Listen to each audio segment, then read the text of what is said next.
የውሸት እንባንና የእንባን ዘለላ በእኛ ላይ እንትን የእንባ ዘለላ ማታለያ አይደለም። ሰዎችን በእንባ ዘለላ የምታታልልበት ጊዜ አብቅቷል ራሱ ማለት ነው።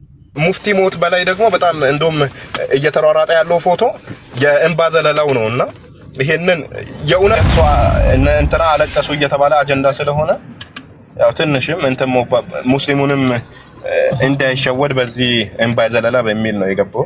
የትኛው ይሄ ነውና ባጭሩ የሚላችሁ እያስለቀሳችሁን አውቃችሁ የውሸት ለቅሶ አታልቅሱ ነውና ይሄንን ፎቶ አይቼ ልቤ ደማ አይደለም በስልኬ ውስጥ በልቤ ውስጥ አለ። ሰላም ለእናንተ ይሁን። እንደምን አላችሁ? እንደምን ቆያችሁ? አሜን። አምላካችን ስሙ የተመሰገነ ይሁን። እንግዲህ በዛሬው ቪዲዮ ትናንትና በነበረው ስርዓተ ቀብር የሐጂ ሙፍቲ እረፍት ላይ ብፁዕ ቅዱስ አቡነ ማትያስ ተገኝተው በለቅሶ በእንባ ሸኝተው ነበር። ነገር ግን ይህንን ለቅሷቸውን ይህንን እንባቸውን በአስደንጋጭ በአሳፋሪ ሁኔታ አንዳንድ ዋሃቢ ሙስሊሞች ሲቃወሙት ነበር። የውሸት የሐሰት ለቅሶ ነው በሚል እጅግ በጣም አስደንጋጭ ነገር ተናግረዋል። እሱን የማሳያችሁናል። ብፁዕ ቅዱስን ተቃውመዋል ማለት ነው። እንዲሁም ደግሞ ነገ እንግዲህ ጥቅምት 12 የቅዱስ ሲኖዶስ ቋሚ ስብሰባ ይጀምራል ማለት ነው። ቅድስት ቤተክርስቲያናችን መልካም ነገር የሚወሰንበት ነው። ስለ ቅዱስ ሲኖዶስ ስብሰባም አንዳንድ የምላችሁ ነገር አለኝ፣ የማሳያችሁ ቪዲዮ ይኖራል ማለት ነው። እስኪ ከሁሉ አስቀድሞ ይህንን ቪዲዮ እንመለከተው። በደንብ በትኩረት እንድታዩት ፈልጋለሁ። እናንተም በዚህ ቪዲዮ ላይ የታዘባችሁትን ያያችሁትን በቤተክርስቲያን ዙሪያ በአስተያየት መስጫ ኮሜንት ላይ እንድትጽፉ አደራ ይሆንላለሁ። እስኪ ቪዲዮ እናየው። እንዲህ በቃለ እግዚአብሔር የምዘብቱ ሰዎች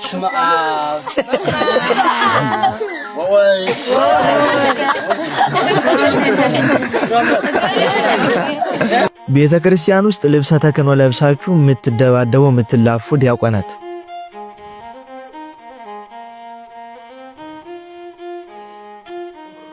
ቤተ ክርስቲያን ውስጥ እንዲህ ጌም የምትጫወቱ ዲያቆናት፣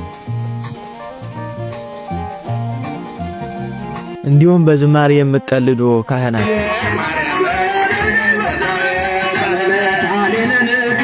እንዲሁም ቅዳሴ መሃል እግዚኦ መሐረነ ክርስቶስ እየተባለ ፎቶ ቪዲዮ የምትነሱ ዲያቆናት፣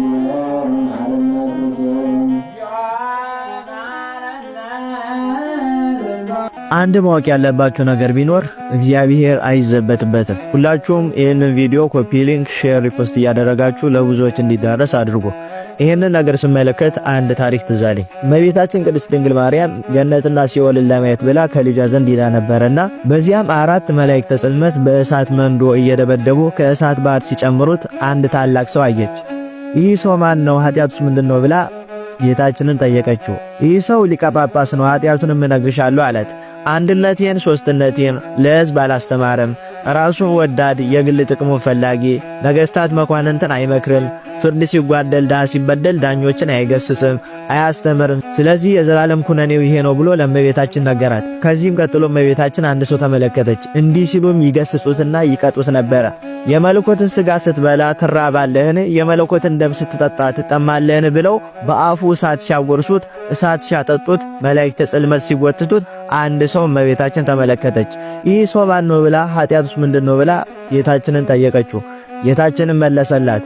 ይህ ሰው ቄስ ነው፣ ኃጢአቱንም እነግርሻለሁ። በክህነት ሥራ አልኖረም፣ ሰውነቱንም ንጹሕ አላደረገም፣ ዘመኑንም በሳቅ በጨዋታ በስካር የፈጸመ ነው። የዘላለም ኩነኔ ቅጣቱም የዚህ ቄስ ይሄ ነው ብሎ ነገራት። ዳግመኛም መላእክተ ጽልመት ፊቱን እየደበደቡ በግንባሩ ሲያዳፉት፣ ምላሱን በእሳት ምላጭ ቆርጠው በአፉም ደም ሲዘንብ ወደ እሳት ባርም ሲጨምሩት አንድ ሰው ተመለከተች። ይህ ሰው ማን ነው? ኃጢአቱስ ምንድነው? ብላ እመቤታችን ቅድስት ድንግል ማርያም ልጇ ወዳጇን ጌታችን ኢየሱስ ክርስቶስን ጠየቀችው። ጌታችንን መለሰላት። ይህ ሰው ዲያቆን ነው አላት። ኃጢአቱ ምንድነው ብላ ብትጠይቀው ኃጢአቱን እነግርሻለሁ፣ በሕግ አልኖረም፣ ሥጋዬ ደሜን በንጽህና አላዘጋጀም፣ ቤተ ክርስቲያንን አልወደደም፣ ለግብረ ተልእኮም አልተፋጠነም፣ ድሃ ቢሞት አልቀበረም፣ ኩሩ ትዕቢተኛ ነው፣ ለዘላለም የሚኖርበት የስቃይ ቦታም ይሄ ነው ብሎ ጌታችን መድኃኒታችን ኢየሱስ ክርስቶስ ለእመቤታችን ነገራት። ስለዚህ ጳጳሳት፣ ካህናት፣ ዲያቆናትም በገሃነመ እሳት ይህን የሚያህል ፍርድ ስለሚጠብቀን ኃላፊነታችንን በአግባቡ ብንወጣ ጥሩ ነው። እንዲሁም ምዕመናን ማወቅ ያለባችሁ ነገር ቢኖር 2 አይነት ካህናት በቤተ ክርስቲያን ውስጥ ይገኛሉ። የመጀመሪያዎቹ በቤተ ክርስቲያን ከልጅነታቸው አንስተው ግብረ ዲቁና ብቻ የተማሩ ማለትም አአትብ ገጽ ብለው እስከ ሰላም ለኪ፣ ከዛን 7ቱን ዕለታት ውዳሴ ማርያም፣ ከዛን አንቀጸ ብርሃን፣ ከዛን መልካ ማርያም መልካ ኢየሱስ፣ ከዛን በኋላ የውዳሴ ማርያም ዜማ፣ ከዛን ቅዳሴ ተምረው ክህነት የተቀበሉና ገብተው የሚያገለግሉ እነዚህ ሰዎችም የቤተክርስቲያንን ስርዓት የቤተክርስቲያንን ትምህርት የማያውቁ ናቸው። ይህንን ስርዓቷንም ትምህርቷንም የሚቀበሉት ከነሱ በፊት ከነበሩ ካህናትና ዲያቆናት ነው። ሁለተኛዎቹ ደግሞ እነዚህ ነገሮች የተማሩና ስርዓት የቤተክርስቲያንን ደግሞ የተከታተሉ ናቸው። እነዚህ ሁለቱ ቤተክርስቲያን ሲገናኙ አይስማሙ። ምክንያቱም አንዱ የተማረ ነው፣ አንዱ ያልተማረ ነው። ተማረን ብላችሁ ግብረ ድቁናውን ግብረ ክህነቱን ሳይሆን የቤተክርስቲያንን ስርዓትና ትምህርቷን ነው። እንዲሁ ጭምር በሰንበት ትምህርት ቤትም ችግር አለ፣ በማይበረ ካህናትም ችግር አለ፣ በማይበረ ዲያቆናትም ችግር አለ፣ በጉባኤ ቤትም ችግር አለ፣ በአቋቋም ቤትም ችግር አለ። ከነዚህ ሁሉ ብዙ መልካም ነገሮች እንዳሉ ሁሉ እንደዚህ አይነት እንከኖችና እንቅፋቶች ደግሞ አይጠፉም።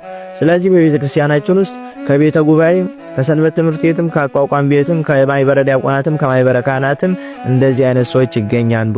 ግን እኛ ቤተክርስቲያንን በእነዚህ ሰዎች አንመዝናትም። የእነዚህ ነውርና ምግባር ቤተክርስቲያንን አይመዝናትም። እቺን ምክንያት አድርጎ መናፍቃን ቤተክርስቲያንን ሊነቅፉ ይፈልጋሉ። ቤተክርስቲያን ስንዱ እመቤት ምንጯ ንጹህ፣ መስራቿ ንጹህ ጌታችን መድኃኒታችን ኢየሱስ ክርስቶስ ነው። እኛ በሰራነው ስራ ባጠፋነው ጥፋት ለግላችን እንቀጣበታለን እንጂ ይሄ ቤተክርስቲያንን አያወድፋትም፣ አያሳንሳትም። ቤተክርስቲያን በእኛ አትለካም፣ እኛን ነው የምትለካ። ስለዚህ እንደዚህ አይነት ድርጊት ስትመለከቱ አይ ቤተክርስቲያን ብላችሁ አትዘኑ። ምክንያቱም ግለሰቡ ነው ችግር ያለበት። እንደዚህ አይነት ግለሰብ ደግሞ መጠየቅ ያለበት አንደኛ በሰበካ ጉባኤ ነው። ሰበካ ጉባኤ እንደዚህ አይነት ድርጊቶች ሲፈጸሙ ዝም ብሎ ከማለፍ ይልቅ ያንን ሰው ጠርቶ ቤተክርስቲያን ባስቀመጠችው ቀኖና መሰረት መቅጣት፣ ማባረር ካለበትም ማባረር ይችላል። ስለዚህ አንደኛ ሰበካ ጉባኤ ስራ መስራት አለበት። ሁለተኛ ማይበረ ካህናትም እንደዚህ አይነት ተግባር ሲመለከቱ ዝም አለ ማለት። ማይበረ ዲያቆናትም ሰንበት ትምህርት ቤትም ጉባኤ ቤት ማቋቋም ቤት ውስጥ የሚደረጉ እንደዚህ አይነት እክሎችን እንደዚህ አይነት ችግሮችንና መጥፎ ስነ ምግባሮችን ዝም ብለው ባይመለከቱ ይሄ ተግባር አይስፋፋም። እንዲሁም ሌላኛው ነገር አሁን ባለፈው በነበረው ጉባኤ ላይ ብዙ ሀገረ ስብከቶች በሺ የሚቆጠሩ ዲያቆናትን ክህነት እንደሰጡ ይናገሩ ነበረ። ከነዚያ ዲያቆናት መካከል ስነ ምግባርና ስርዓተ ቤተክርስቲያንን የተማሩ ስንቶቹ ናቸው? አሁንስ ወጥተው እንደዚህ ቤተክርስቲያንን ለማዋረድ የሚጥሩ ሁለተኛ ምንም የማይመስላቸው እግዚአብሔርን የማይፈሩ ዲያቆናት እንዲፈጠሩ ካህናት እንዲፈጠሩ የሚያደርገው ዝም ብሎ ሳይመረመርና ሳያጣራ ዲያቆናቱን ሳያያቸው ሳይፈትናቸው የሚያሳልፍና የሚሾም ሀገረ ስብከት ነው። ስለዚህ እነዚህ ሀገረ ስብከቶችም ሊጠየቁበት ይገባል። በአጠቃላይ እንዲህ አይነት ተግባር የሚሰሩ ዲያቆናት፣ ካህናት፣ ምዕመናንም ካላችሁ እግዚአብሔር አይዘበትበትም። እግዚአብሔር መሐሪ እንደሆነ ሁላ ፍርዱም ዘላለም ነው። ስለዚህ በሰራነው እያንዳንዱ ስራ መቀጣታችን አይቀርምና ለሌሎች መጥፎ አርአያ ከመሆናችን በፊት እኛ ንስሐ ገብተን ለሰራነው ስራና ላሳየነው ስነ ምግባር ህዝቡንና ቤተክርስቲያንን ይቅርታ መጠየቅ አለብን። ይቆየን። በእውነት እንዲህ ያሉ ከሥርዓተ ቤተክርስቲያን ውጭ የሆኑ ነገሮች ስትመለከቱ ምን ተሰማችሁ?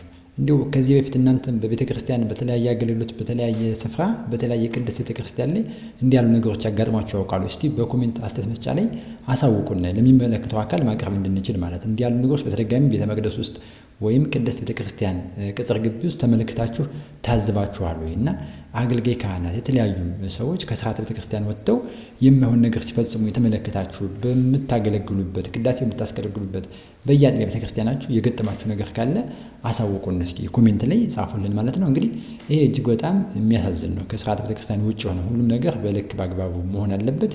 የቤተክርስቲያን ሰዎች እንዲህ ያለ ነገር ስትመለከቱ ለሰበካ ጉባኤ አስተዳደር ማሳወቅ ይገባል ማለት ነው። በሚገባው ቅጣትና እርምት እንዲሰጣቸው ማለት ነው። ይህንን ማለት ነው የምወደው። ከዛ ውጭ ግን እንዲህ ያሉን አላግባብ የሆነ ስርዓት ማድረግን ማቆም መቻል አለባቸው በተለይ አገልጋዮች ማለት ነው።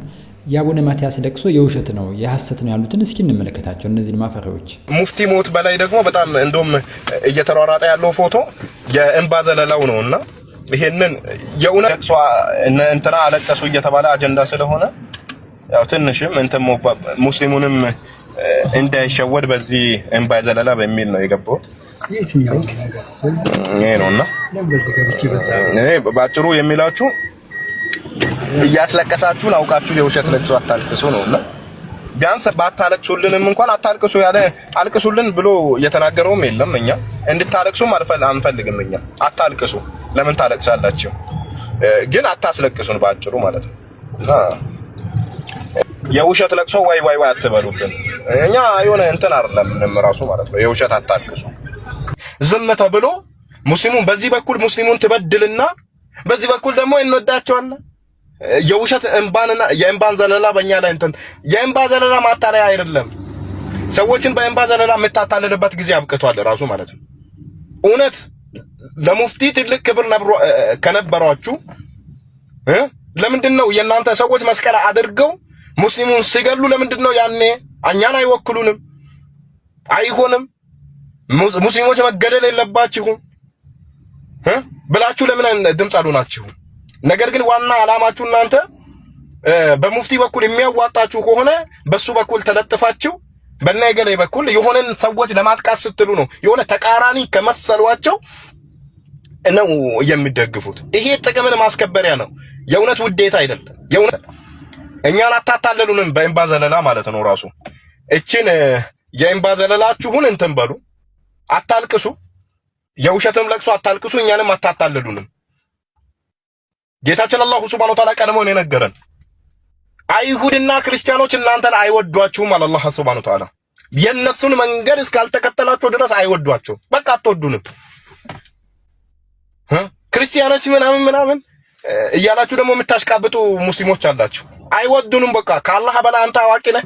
አይወዱንም፣ ይጠሉናል። በጣም ነው የሚጠሉን፣ በጣም ነው የሚጠሉን። ከምድረ ገጽ ቢያጠፉን ደስ ይላቸዋል፣ አልተሳካላቸውም እንጂ ማለት ነው ራሱና የሆነ እንትኑ አይታለን ጥሩ አይደለም። ይሄ እኔ ከሙፍቲ ሞት በላይ ደግሞ በጣም እንደውም እየተሯሯጠ ያለው ፎቶ የእንባ ዘለላው ነውና ይሄንን የእውነት አልቀሳችሁ ከሆናችሁ ለአክሱም ሙስሊሞች ማልቀስ ከዛ ነው የሚጀምረው። ባለፈው መካነ ሰላም ላይ ለሞቱ ሰዎች ለነሳ ድምጽ በመሆን ከዛ ነው የሚጀምረው። ከዛ ውጪ ግን አታስመስሉ። የሆነ በእንባ ዘለላ ለመሸወድ ባይሞከር በጣም የተሻለ ነው። የእንባ ዘለላ ጥሩም አይደለም። ይሄ እስከ መቼ ነው እንትን የምትሉት? የሚታለልላችሁም ሰው የለም።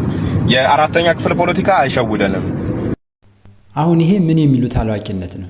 እንግዲህ ብፁዕ ቅዱስ አቡነ ማትያስ ምን ፈልገው የሐሰት ሊያለቅሱ ይችላሉ? ምን ሲሉ ያስመስላሉ? በእውነት እንግዲህ ብፁዕ ቅዱስ አቡነ ማትያስ ሐጂ ሙፍቲን ስለሚወዷቸው መልካም ሰው ስለሆኑ ነው በቦታው ተገኝተው ሽኝት ያደረጉት እንጂ ብፁዕ ቅዱስ አቡነ ማትያስ እኮ በቅድስት ቤተክርስቲያናችን የመጨረሻውን ትልቁን ማዕረግ ላይ ያሉ አባት ናቸው። ልዑክ መድበው ሰዎችን መድበው ሐዘኑ ጋር እንዲገኙ መግለጫቸው እንዲነበብ ማድረግ ይችሉ ነበር። ግን ፍቅር ስለሳባቸው ነው፣ ፍቅር ስለገዛቸው ነው ይሄንን ያደረጉትና የሚያስመስሉበት እድሜ ላይም አይደሉም። እንዳንተ አይነት ልጅ አይደለም አስተሳሰባቸውም፣ እድሜያቸውም እንዳንተ ልጅና ጨቅላ አይደሉምና እንዲህ ያለው ንግግር ስንናገር አንዳንዴ ቆም ብለን ማመዛዘን የተገባ ነው። በእርግጥ እንዲህ አይነት ሰዎች እኔ ሙስሊም ናቸው ብዬ አላምንም። ሙስሊሞቹ አይደለም አቡነ ማትያስን መላው ኦርቶዶክሳውያን ከጎናችን ስለቆማችሁ ወንድሞቻችን እንወዳቸዋለን የሚል ብዙ ኦርቶዶክሳውያን መግለጫ ሰጥቷል ማለት ነው። ብዙ ማለትና እንዳንተ አይነቱ ግን አጉል አክራሪነት፣ ጽንፈኛ የማያስፈልግ ነገር ሲናገሩ ማየት የተለመደ ስለሆነ ብዙ አንታዘበም። ነገር ግን ብፁዕነታቸው እድሜያቸውን የማይመጥን ስራ አይሰሩም። ምን ሲሉ ይሄ ለፖለቲካ ሽፋን የሚደረግ አይደለም። ሐዘን ስላዘኑ ፍቅር ስለገዛቸው ይህንን አድርገዋል ማለት ነው። እና ከእንዲህ አይነት የወረደ ሐሳብ ብትቆጠቡ መልካም ነው። ሰው የሆነ ሰው ግን አእምሮ የሚያመዛዝን ሰው ደግሞ እንዲህ ይናገራል። እስኪ ይህንን ስሙት። ቢስሚላህ። በመጀመሪያ ለዚህ ፎቶ ምንም ቃል የለኝም። አላህ ሱብሓነሁ ወተዓላ ለወገኖቻችን የሂዳያቱን ካባ እንዲያለብሳችሁ እንማጸናለን። አላህ ሱብሓነሁ ወተዓላ ሲወድህ ኸልቁ ሁላ እንዲወድህ ያደርግሃል።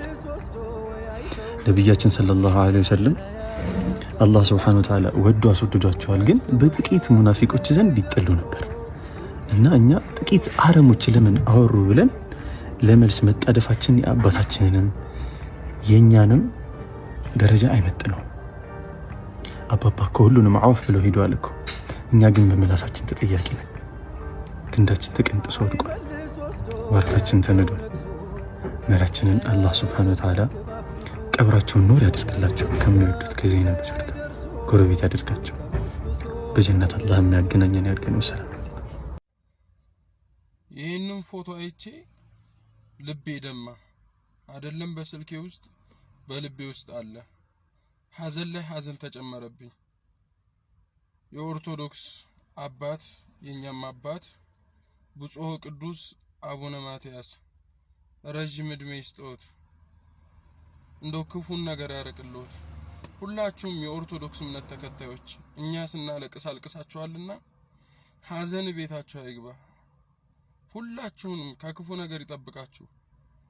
በሁሉም ነገር በጣም ነው የማመሰግናችሁ የኦርቶዶክስ እምነት ተከታዮች።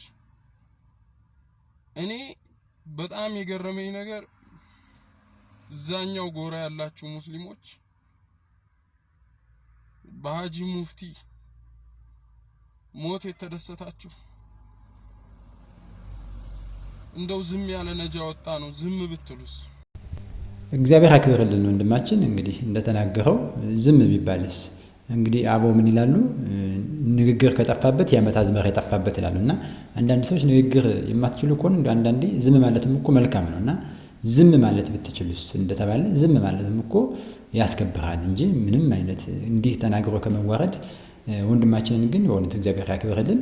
እንዲህ ያሉ ሙስሊሞችን እጅግ በጣም እናደንቃለን። እውነታው ይሄ ስለሆነ ማለት ነው። እጅግ በጣም ያሳዝን ንግግር። ይህን ያህል ብፁዕ ቅዱስ ላይ መቃወም ወይም በብፁዕ ቅዱስ ላይ ይህን ያህል ጥላቻ ማሳየት ሀጂ ሙፍቲን ስለጠላቸዋቸው እንጂ ብፁዕ ቅዱስ ያደረጉት ስራ ተገቢ ሰዋዊ ሰው እንደሆነ እናውቃለን። ግን ሀጂ ላይ ያላቸውን ጥላቻ ለማሳየት ነው። እንግዲህ ነገ የቅዱስ ሲኖዶስ ምልዓተ ጉባኤ ዋና ስብሰባ ይጀምራል ማለት የቋሚ ሲኖዶስ ስብሰባ። በነገው ስብሰባ ብዙ በርካታ ውሳኔዎች ይወሰናሉ። የቅድስት ቤተክርስቲያናችን ጠቃሚ የሚባሉ ውሳኔዎችን መንፈስ ቅዱስና ጳጳሳቱ የሚወስኑናል። እኛና መንፈስ ቅዱስ እንዲል መጽሐፍ ማለት ነው። እንግዲህ ይህንን ተመልክቶ በአንድ ወቅት ዲያቆን ሄኖክ ኃይሌ ስለ ቅዱስ ሲኖዶስ እንዲሉ ነበር። እስኪ እንስማኝ ነው። በዚያ ጉባኤ ላይ የተወሰነውን ውሳኔ ነው አሁን ዛሬ ጸሎቱ የምናደርገው። በጣም የሚገርማችሁ ምን ያህል እግዚአብሔር እጁ እንዳለበት የምታውቁት የሲኖዶስ ስብሰባ ላይ በዚያ የተገኙት አባቶች 318 ነበሩ። ስንት እና ምግብ እንግዲህ የእንትኑ ስፖንሰር የጉባኤው ስፖንሰር ልበለው በዚህ ዘመን ቋንቋ ንጉሥ ቆስጠንጢኖስ ነበር። አባቶች ከያሉበት እንዲሰበሰቡ አድርጎ ማረፊያቸውን አመቻችቶ ምግብ አዘጋጅቶ ጉባኤው ተሰየመ። ጸሎት ተደረገ። ረጅም ጸሎት ሱባኤ ተያዘ። ከጸሎቱ በኋላ ስብሰባው ሊጀመር ሲል ቆስጠንጢኖስ ወጣ። ምክንያቱም በቤተ ክርስቲያን ጉዳይ ላይ ነገስታት፣ የመንግስት ባለስልጣናት ሐሳብ የመስጠት መብት አላቸው የላቸው። የሴፓሬሽን ኦፍ ቸርች ኤንድ ስቴት የምንለው በቤተ ክርስቲያንና በመንግስት መሃል በውሳኔ በተለይ ልዩነት መኖር አለበት። የቱንም ያህል ውለታ ቢውሉ የቆስጠንጢኖስን ያህል ሊውሉ አይችሉም መንግስታት። ግን ቤተ ክርስቲያን ከተሰበሰበች በኋላ ቆስጠንጢኖስ ወጣ፣ አስረክቦ ወጣ። በዚያ ጉባኤ ተደረገ። በዚያ ጉባኤ ላይ 318ቱ ሊቃውንት ነበር የተሰበሰቡ። በጣም የሚደንቁ ነገሮች አሉ። እንግዲህ የሲኖዶስ ስብሰባ ምን ያህል ቦታ እንዳለው ብዛታቸው 318 ነበረ። ምግብ ሲቀርብ ይቆጠራሉ። ይቆጠሩና ቆጣሪዎች ሲቆጥሯቸው 319 ይሆናሉ። ስንት ይሆናል? ከዛ ምግብ ይቀርብላቸዋል፣ ይበላሉ። ከዛ ተመልሶ ምግቡ ሲሰበሰብ ደግሞ አንድ ምግብ ሳይበላ ይገኛል። ሲቆጥሯቸው ስንት ናቸው ብያለሁ። በማግስቱም እንደዚህ ምግብ ሰዓት ሲደርስ ሲቆጥሯቸዋል። ሲቆጥሯቸው 319 ናቸው።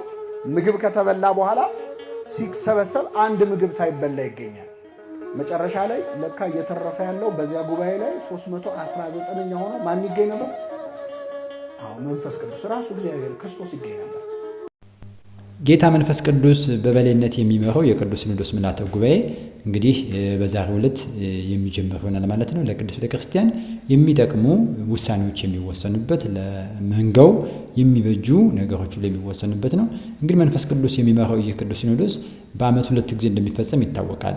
በጥቅምት አሁን በያዝነው ወርና በግንቦቱ ርክበ ካህናት ላይ የሚፈጸም ነው ማለት ነው። እንግዲህ ቅዱሳን አባቶቻችን ሊቃነ ጳጳሳት በዋነኝነት ስለ ቅድስት ቤተክርስቲያን፣ ስለ መንጋውና ስለ ሀቲ ቤተክርስቲያን ተጨንቀው የሚወስኑት ውሳኔ ከጌታ ከመንፈስ ቅዱስ ጋር ነው።